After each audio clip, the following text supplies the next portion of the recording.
하나님 말씀 미가 1장입니다. 미가서 1장 1절에서 2절 두 절의 말씀 나누어서 읽겠습니다.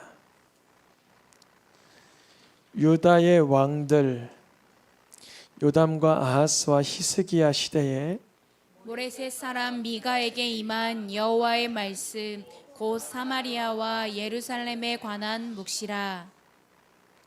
백성들아 너희는 다 들을지어다. 땅과 거기에 있는 모든 자들아 자세히 들을지어다. 주 여호와께서 너희에게 대하여 증언하시되 곧 주께서 성전에서 그리하실 것이니라. 아멘. 오늘부터 한 2달 정도 예언서 강해 남유다의 선지자 미가 보이는 그림에 뭐가 보이죠?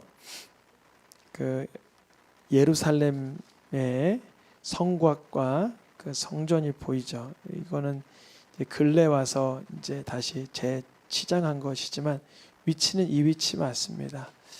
남유다의 수도가 어디죠? 예루살렘. 북이스라엘의 수도가 어디죠? 사마리아. 오늘 말씀은 곧 사마리아와 예루살렘에 관한 예언의 말씀이다. 이렇게 기록되어 있어요. 북쪽 이스라엘의 수도 사마리아. 우리나라로 치면 우리나라 수도가 어디죠? 서울. 북한 수도가 어디죠? 평양. 그런 거죠. 그러니까 평양과 서울에 대한 묵시라 이렇게 볼 수 있는 거예요. 이 시대에 이 지역에 어느 시대에 이 말씀을 주신 것인가? 앞에 유다 왕들 3명 등장하죠. 읽어볼까요? 요담, 아하스, 히스기야. 이 세 왕들이 활약하던 때에 어느 동네 사람 모레셋이라는 가드 모레셋이라는 동네에 미가에게 임한 북이스라엘의 수도에 대한 말씀, 남유다 수도에 대한 하나님의 예언의 말씀이 미가 선지서의 이야기입니다. 미가 선지자는 그 이름의 뜻이 읽어볼까요? 누가 여호와와 같은가? 누가 하나님과 견줄 수 있을까? 이런 거예요. 여러분 한번 여러분 그냥 이렇게 호기심이 있다면 찾아보세요. 알라는 어떤 존재인가? 부처는 어떤 존재인가? 또 힌두교에서 말하는 신은 어떤 존재인가? 그리고 여호와 하나님은 어떤 존재인가? 한번 객관적으로 좀 찾아보셔도 좋을 것 같아요. 아니면 여호와와 같은 분이 견줄 만한, 비교할 만한 분이 누가 있을까? 사실은 없다는 거죠. 왜 없냐면 석가모니도 자기가 신이라고 말한 적이 없고 힌두교에서 말하는 신들은 모든 그 자연 만물을 경배하는 그런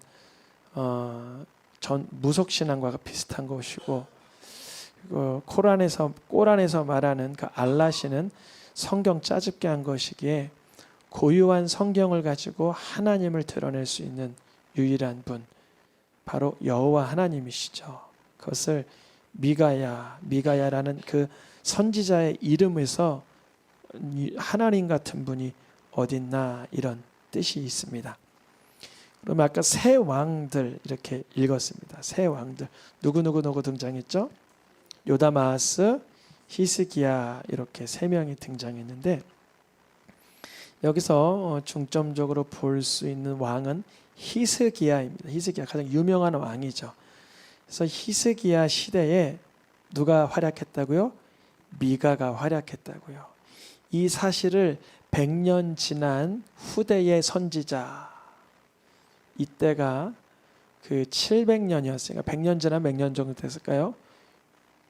이제 기원전이니까 마이너스 처리를 해야 돼서 700년에서 100년 지나면 600년이 되는데 그 600년에 활동했던 분이 누구냐면 눈물의 선지자 예레미야예요. 예레미야의 서에 미가가 언급됩니다. 예레미야 26장에 이렇게 되어 있어요. 유다 왕 누구요? 히스기야 시대에 활약했던 누구?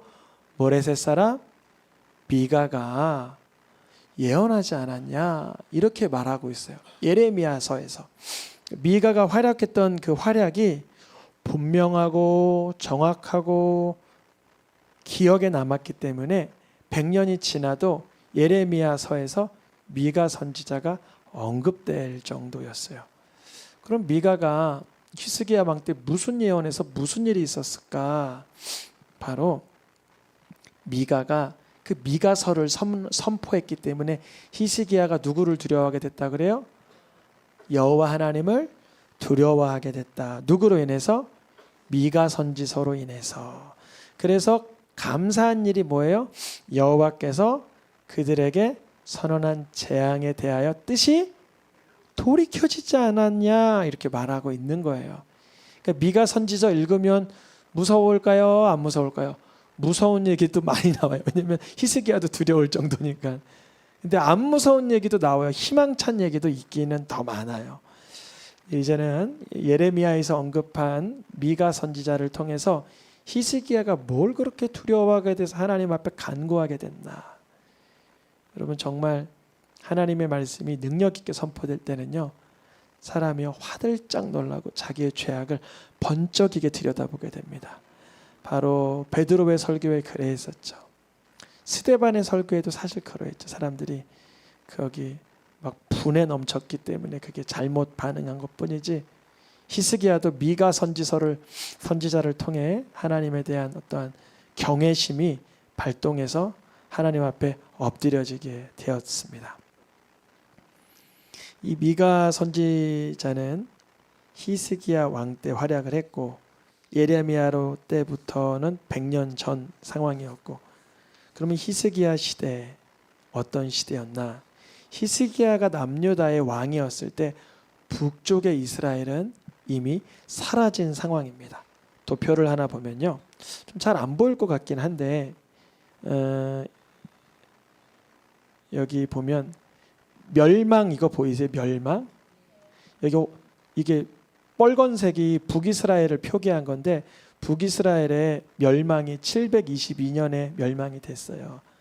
그런데 히스기야 왕이 있었던 때, 그리고 요담과 아하스, 히스기야 왕 때까지의 연수를 보면 딱 호세야 왕 이후에 북이스라엘이 멸망하던 그때 미가가 활약했던 거예요. 그러니까 얼마나 미가는 실감이 났을까요?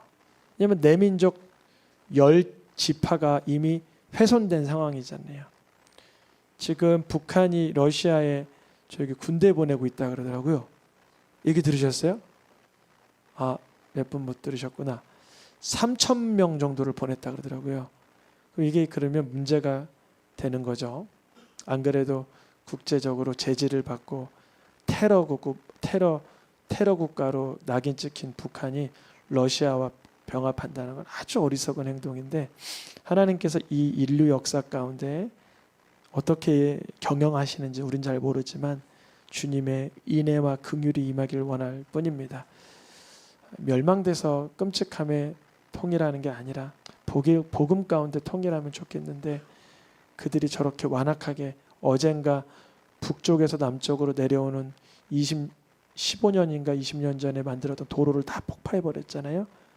그때 수백억 수천억을 들여서 했던 것들인데, 참 하는 그런 것들을 보면 너무 어리석은 것 같아요. 왜 그렇게 했는지 혹시 아세요? 잘 모르시죠? 저도 잘 모르는데 내막은 그런 것 같아요. 내부적으로 응집이 안 되니까 이 악한 마음이 밖으로 쏟아지게 해서 악으로 응집시키는 거예요. 막 싸우던 형제도 옆집 아이가 공격하면 둘이 단합할까요? 계속 싸울까요? 단합을 하죠. 일본이 그래서 우리나라 들어온 거래잖아요. 일본이 그렇게 전국 시대 너무 많은 사무라이들도 많고 싸움꾼들도 많고 나라가 난잡해지니까 그 에너지를 모아 우리나라로 쏟아서 그 전략적으로 외국에 침략을 하는 거잖아요. 그러니까 러시아로 군대 보내고 남한을 향하여서 악한 마음을 갖게 하고 막 도로를 부숴버리고 이런 행동들. 이런 국가적인 경영을 하나님이 지금 사실 주무르고 계시는 거죠. 이 북이스라엘의 호세아 왕 때 이미 멸망한 그 장면 속에서 미가 선지자는 활약을 했던 거예요. 그러니까 실감이 나죠. 어떤 실감? 하나님이 하시면 하시는구나. 하나님의 그런 어떤 과격한 주님의 액션을 누가 감히 막아설 수는 없는구나. 이거를 실감하면서 전하는 거예요. 미가가. 그러니까 히스기야가 두려워 떨며 하나님 앞에 부복할 수밖에 없는 감사한 일이죠. 여러분 말씀 듣다가 하나님을 경외하게 된다는 건 참 고마운 일이에요. 세상에 사람만큼 오만하고 교만하고 완악한 존재가 또 어디 있겠어요. 근데 그런 존재가 보이지 않는 그분을 향하여서 경외심을 갖는다. 겸손함을 갖는다. 자기를 돌아본다. 그것이 사실 놀라운 일인 거죠. 그게 놀라운 일이죠. 미가는 오늘 말씀 히스기야 시대에 활약을 했다. 모레셋 사람이다. 그리고 그가 활동하는 활약으로 인해서 히스기야는 회개했다. 뭐 이 정도 내용을 다루고요. 남유다에서 활약을 했다. 2절 말씀에 읽어보겠습니다. 너희는 다 들을지어다. 자세히 들을지어다. 미가가 몇 장인가 한번 펴볼까요? 몇 장까지 있을 거예요? 7장입니다. 이 7장을 세 군데로 나눕니다. 어떻게 나누냐면 1, 2장, 3, 4, 5장, 6, 7장. 쉽죠? 다시요. 1, 2장, 3, 4, 5장, 6, 7장. 그 왜 그렇게 나누나? 요 덩어리마다 들어갈 때 쉐마 이스라엘로 시작을 해요. 오늘 보니까 1장 1절은 그 미가서 전체에 대한 그 제목이라고 한다면 1장 2절이 미가 이제 시작하는 글인데 뭐라고 시작하냐면 쉐마 이스라엘로 시작하는 거예요. 이스라엘아 들으라. 뭘 들으라고요? 하나님의 말씀을 들으라. 1, 2장 다음에 몇 장으로 갈까요? 3장도 똑같이 읽어보겠습니다. 들으라. 아까 전에는 백성들아 들으라. 이번엔 리더십들아 들으라. 그 다음 3장 5장 3, 4, 5장 끝나면 어디로 이어진다고요? 6장으로. 6장 읽어보겠습니다. 여호와의 말씀을 들을지어다 들으라. 그러니까 미가 선지자의 목적은 하나님의 말씀을 듣는 귀가 열리기를 원하는 거예요. 하나님의 말씀 듣는다는 게 뭘까요?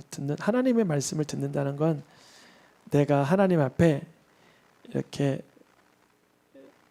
정자세로 서 있는 거예요. 하나님 앞에 주께서 나에게 뭐라고 말씀하시는가, 나를 그 말씀에 비추는 거예요. 그래서 내가 말씀에 막 변명하고 항거하고 나를 합리화시키지 않고 주 말씀이 나에게 무엇라 나를 내밀하게 비추고 계시는지를 듣는 거예요.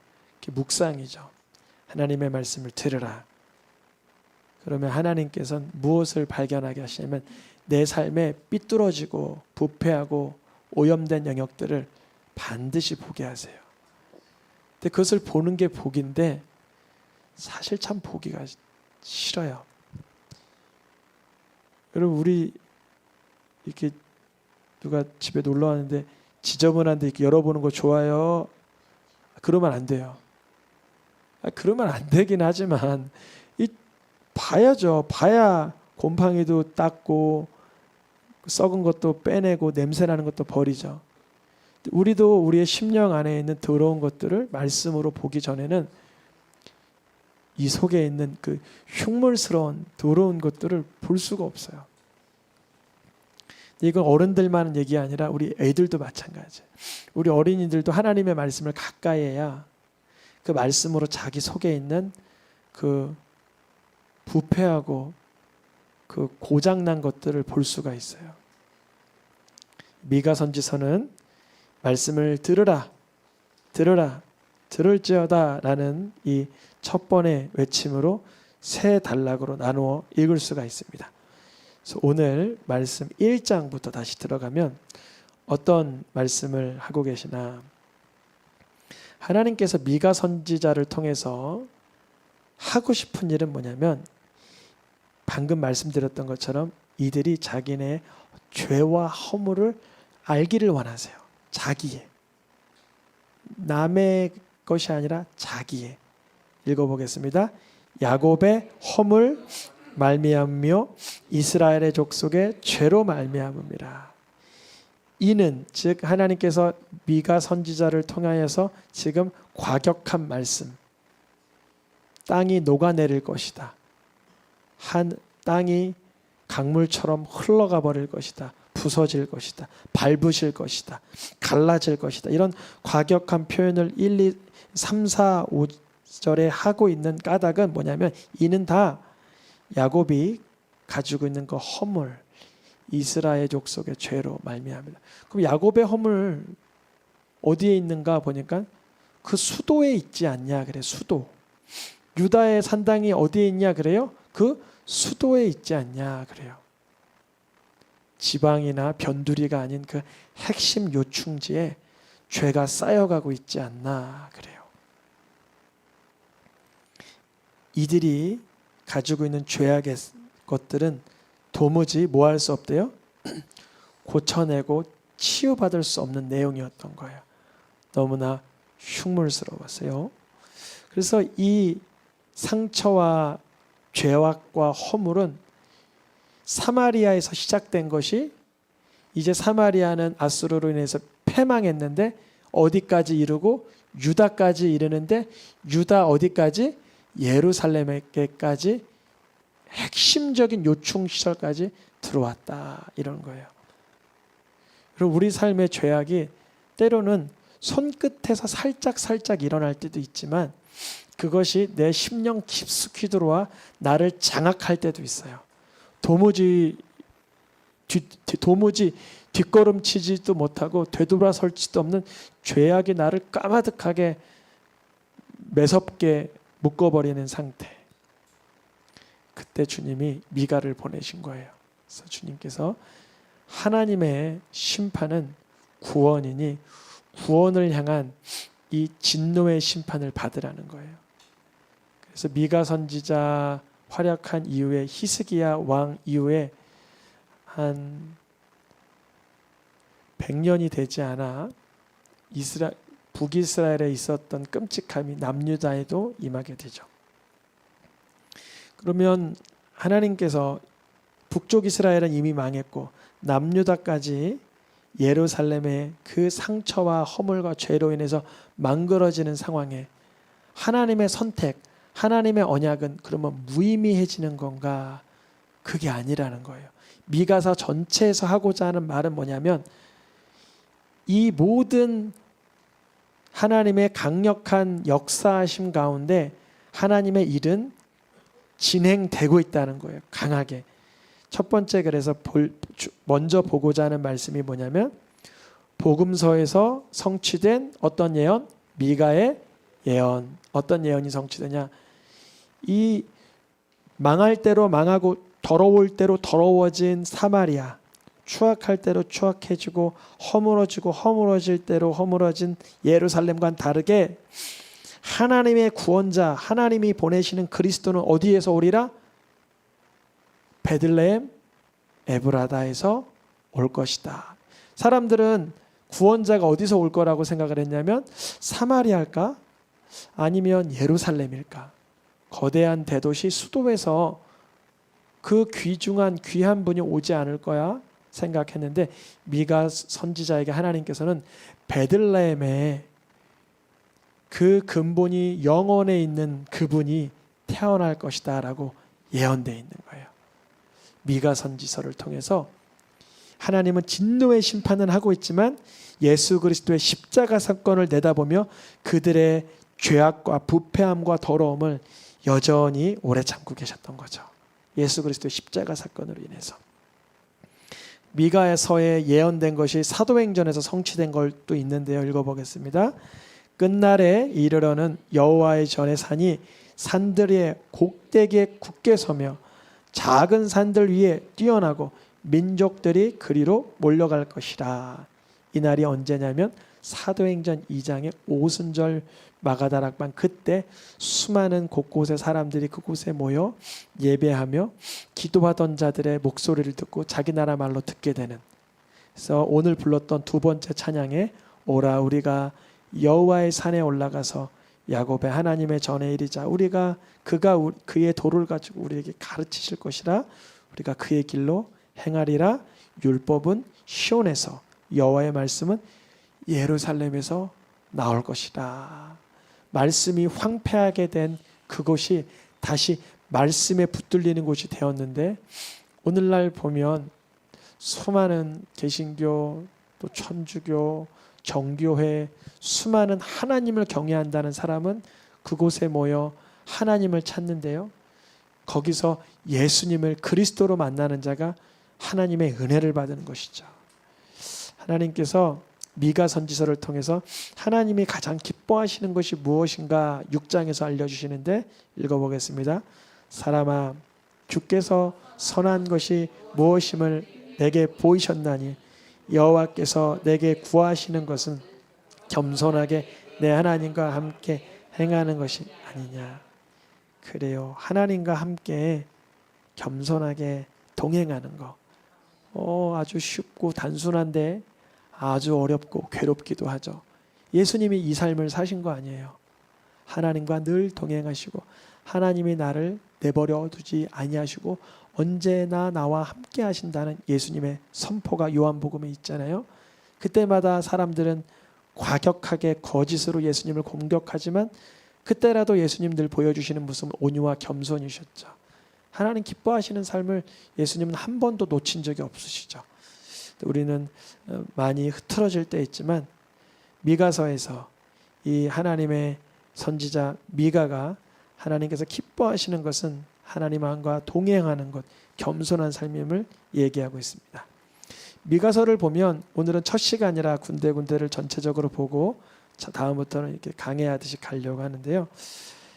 심판에 대한 내용이 많이 차지해요. 멸망에 대해서, 고발에 대해서, 그리고 심판에 대해서 반복되는데, 그때마다 놓치지 않고 등장하는 게 뭐냐면 바로 미가서에서 나타난 구원의 소식이에요. 남은 자에 관해서, 회복시키는 하나님의 은혜에 관해서, 용서하시고 은혜 주시는 하나님의 은혜의 그 성품에 관해서 말하는데요. 군데군데를 잠깐 보고 마치려는데 2장, 4장, 7장 심판의 이야기가 반복되다가 읽어보겠습니다. 내가 반드시 너희 무리를 다 모으고요, 내가 반드시 이스라엘의 남은 자를 모으리라. 마치 흩어뜨리고 때리고 혼을 내고 진노하시는 것 같지만 하나님은 그 가운데 보시는 거예요.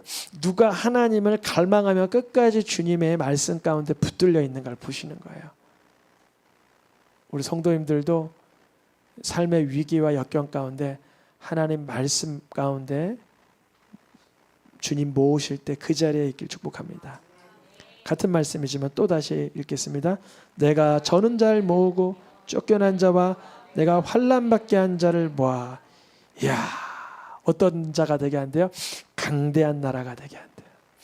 우리 성도님들이 지금 저는 삶을 살고 계십니까? 쫓겨 계십니까?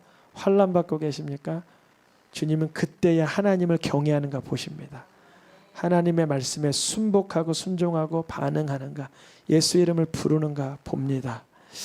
미가는 그래서 주님의 이 말씀을 선포하다가 마지막 7장에 탄식하며 자기 이름을 외쳐요. 미가야! 그러는 거예요. 누가요? 미가가. 미가가 자기 이름을 부르는 거예요. 읽어보겠습니다. 누구의 이름이죠? 누가 여호와와 같은가? 자기 이름을 탁 치면서 누가 이 여호와와 같은 것인가? 왜냐하면 하나님의 그 공의로움과 자비, 하나님의 그 거룩하심과 은혜가 어떻게 조화를 이루는지 잘 몰랐어요. 미가도 그거를 다 말로 형용할 수 없었는데, 미가가 이 선지자의 마지막 끝장에서 하나님은 우리의 죄악을 아시지만 그 죄악에 관하여 다시 오래 그거를 기억하지 않고 그거를 깊은 바다에 빠뜨릴 수 있는, 우리의 죄악의 문제를 해결할 수 있는 분임을 깨닫는 거예요. 해결할 수 있는 분임을. 우리의 뭐를 해결한다고요? 우리 옆에 바라보면서 하나님은 우리의 죄를 해결할 수 있습니다. 그 죄가 뭐예요? 사람마다 다 달라요. 우리가 하나님께서 그 죄를 다루실 수 있다는 걸 어디서 발견하냐면 미가가 7장 말씀에 9절 잠깐 보겠습니다. 7장 9절 읽어보겠습니다. 중요한 말씀이에요. 읽어보겠습니다. 시작. 내가 여호와께 범죄하였으니 그의 진노를, 자 여기서 주어가 누구예요? 내가 한 일은 뭐예요? 여기서 참 미련한 인생은 늘 너가 죄를 졌으니 너가 그렇게 고생을 하는 거야. 상대에게 늘 죄를 주장하는데 그러면 복을 못 누려요. 미가는 뭐라고 말하고 있어요? 내가 범죄하였다. 내가 진노를 당하려니와 마침내 주님은 내가 그의 공의를 보게 하신다. 그의 공의가 뭘까요? 예수 그리스도예요. 예수 하나님의 공의. 우리는 우리가 죄를 져서 형벌을 받아도 우리의 죄값을 치르질 못해요. 우리가 갚을만 해야지 갚죠. 우리의 죄악의 사이즈는 우리가 못 갚아요. 그러니까 죄에 대한 어떠한 진노의 심판을 받는 이유는 회개하라고 주시는 거지, 죄싹을 갚으라고 주시는 게 아니에요. 우리 실력으로는 못 갚아요. 그러니까 우리의 죄가 깨달아지는데 하나님의 진노의 징계의 채찍이 가해지는 거예요. 아이고 내가 죄져서 죄싹을 받나 보다. 아니요. 회개하라는 거예요. 죄싹은 우리가 갚을 수도 없어요. 갚으실 수 있는 분은 오직 죄가 없는 분만 갚을 수 있는데 예수 그리스도이십니다. 이 시간 찬양하며 기도하겠습니다.